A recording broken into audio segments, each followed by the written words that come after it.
ఆంధ్రప్రదేశ్ ప్రభుత్వ తాత్కాలిక అధినేత మహమ్మద్ యూనస్ పదవి నుంచి తప్పుకుంటారట. ఈ మేరకు అక్కడి పార్టీలకు సంకేతం ఇచ్చారంటున్నారు. దేశాన్ని గాడిలో పెట్టేందుకంటూ 9 నెలల క్రితం పదవి చేపట్టిన ఆయన ఇలా ఎందుకు సంకేతాలు ఇచ్చారు? తాను స్వీకరించిన పదవికి న్యాయం చేయలేకనేనా, లేక మాట వినని పార్టీలను దారిలోకి తెచ్చుకునేందుకా? ఇంతకీ ఏంటి విషయం?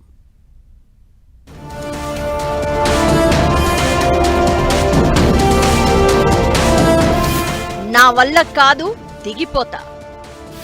బంగ్లా తాత్కాలిక అధినేతలో ఫ్రస్ట్రేషన్.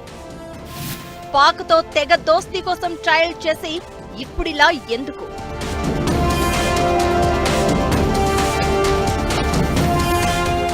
బంగ్లాదేశ్ కి తాత్కాలికంగా చీఫ్ అడ్వైజర్ గా పదవి చేపట్టిన మహ్మద్ యూనస్ తొందరలోనే పదవి నుంచి దిగిపోతాను అంటున్నారు.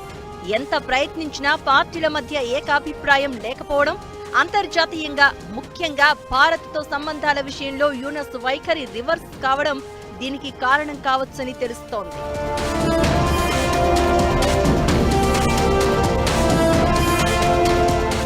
గత ఏడాది ఆగస్టులో బంగ్లాదేశ్లో అంతర్యుద్ధం తర్వాత మాజీ ప్రధాని షేక్ హసీనా భారత్కి వచ్చి తలదాచుకున్నారు.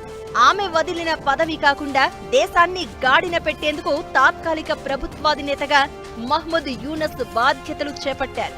ఆ తర్వాత ఆయన పదే పదే షేక్ హసీనాని అప్పగించాలనే డిమాండ్లు పెట్టారు. ఆమెపై రకరకాల కేసులు నమోదయ్యాయి. ఈ క్రమంలోనే మహ్మద్ యూనస్ పాకిస్తాన్కి దగ్గర జరగడం ప్రారంభమైంది.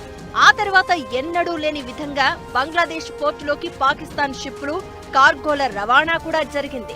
ఆర్థిక వ్యవస్థని పునరుద్ధరించేందుకు చైనా సహా ఇతర దేశాల్లో కూడా యూనస్ పర్యటించారు.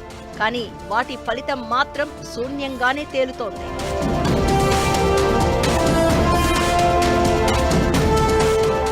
దేశంలో మైనారిటీలైన హిందువులపై దాడి విషయంలో మహ్మద్ యూనస్ పూర్తిగా ఫెయిల్ అయ్యారని చెప్పాలి. దానికి తోడు నేషనల్ సిటిజన్ పార్టీ కానీ, బంగ్లాదేశ్ నేషనల్ పార్టీ కానీ రెండు ఎన్నికల విషయంలో ఒక అభిప్రాయానికి రావడం లేదు. దీంతో ఇక్కడి army chief general Waqar uz జమాన్తో కూడా గ్యాప్ రోజురోజుకు పెరుగుతోంది. డిసెంబరులోగా ఎన్నికలు నిర్వహించాలని, కొత్త ప్రభుత్వం ఏర్పడాలని వకార్ చెప్తూ ఉన్నారు. ఒకప్పుడు నోబెల్ శాంతి గ్రహీత కావడంతోనే యూనస్ కు ఈ పదవి దక్కింది. కానీ ఇప్పుడు ఆ ఇమేజ్ అంతా కూడా గంగలో కలుస్తోంది. అసలు దేశం ఆవిర్భావానికే కారణమైన భారత్తోనే కయ్యానికి దిగేలా వ్యవహరిస్తోన్న బంగ్లాదేశ్ వైఖరికి కారణమయ్యారు.